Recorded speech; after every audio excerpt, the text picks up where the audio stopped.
So hi guys, at dahil maraming ang tatanong sa inyo kung paano ko ginawa ang aking iced matcha latte. So unang ingredients guys is syempre matcha latte. Kaya matcha yung unang ingredients, no? O lagyan nyo lang isang kutsara dyan kung gusto nyo malipong agad yung mga utok ninyo, no?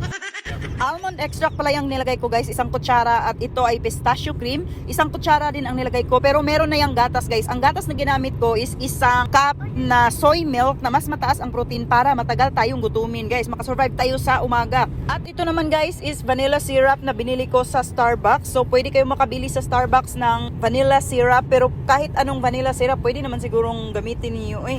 Tapos yan, nilagyan ko lang ng ice guys. Tapos pinatuyok-tuyok ko dyan gaya ng pagtuyok-tuyok ng inyong uyab sa inyo, no?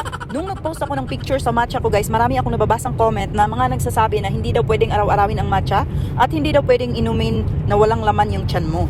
Pero alam nyo ba guys na hindi totoo yung mga sinasabi ninyo, kasi yung matcha guys is super healthy. Depende sa inyo kung nilagyan nyo ng maraming asukal. So syempre hindi na yan healthy. So hindi yan pwedeng lagi kang umiinom, no, araw-araw kung maraming asukal na nilagay mo. Pero ako guys, hindi ako naglalagay ng asukal kasi matamis na yung gatas na ginagamit ko. At syempre ang matcha guys is rich in antioxidants, so nakakatulong siya sa pag-reduce ng ating sign of aging. So ano pang hinihintay nyo? Sige na, tingnan nyo sa comment section at ilalagay ko ang mga ingredients. Bye bye!